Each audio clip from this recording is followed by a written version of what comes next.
everyone, this is Kate, and this is a video review on this Rendr Crescent sketchbook.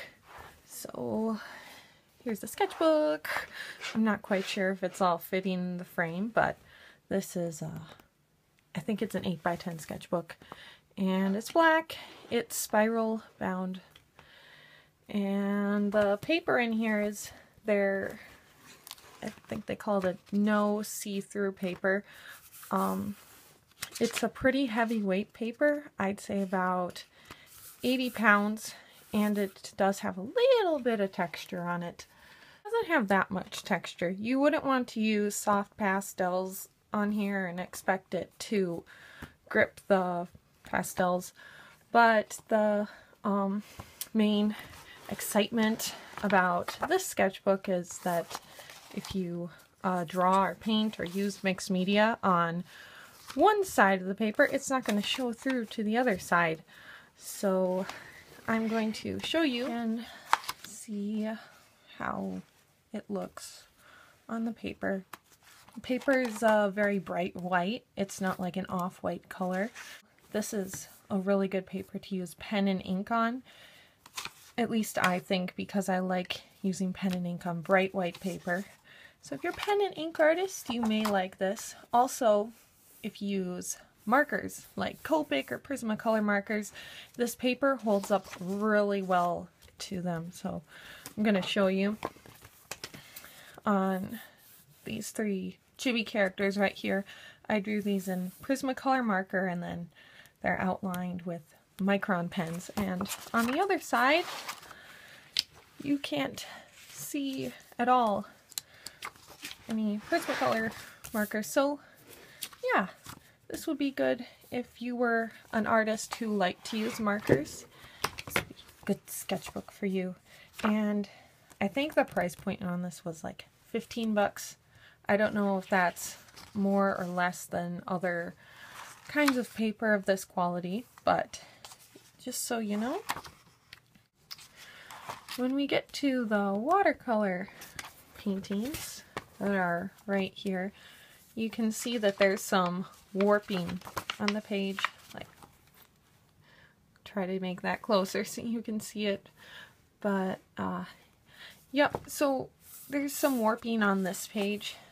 If you use a little bit less water and a little bit more pigment, you get less warping. Like on this one, I used more pigment here, and there's a less of a warp. Just so you know, if you're using wet media and you're using a lot of water in your watercolor technique, that the paper will warp.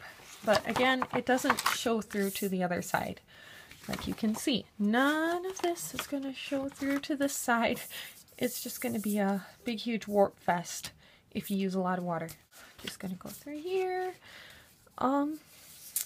This does hold up well to like inks and colored pencil techniques. If you're using like mineral spirits or stuff like that, the paper doesn't warp that bad, but the mineral spirits do discolor the paper. It's just a thing to keep in mind. So here's some more marker. And some more color swatches. Yeah, I think we're done.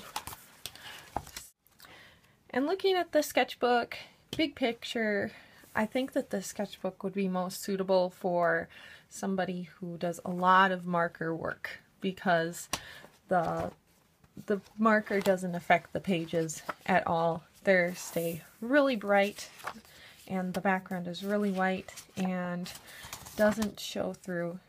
You see, none of this is showing through to the other side. And yeah, I think this is a really, really beautiful, nice sketchbook to use if you are a marker artist. If you are an artist who works with watercolors, it's okay. It's not really the best kind of paper you want to use for watercolors. Like, maybe instead of getting a big, huge sketchbook like this, you could take some watercolor paper you like and just carry that around with you instead of carrying the sketchbook. But yeah, it holds up well to ink, to colored pencils. It holds up well to ink and colored pencils. Their claims are true. Nothing will show through to the other side. And the only real problem I could see when I was testing it out was that the warping with the watercolor. So that's about it for this review. Thanks for watching, y'all. If you want to subscribe to my channel, that would be great. And otherwise, leave a comment below if you want me to do more of these little mini reviews. And so, until next time, have a nice day. Thanks for watching this video, and bye. Bye, guys.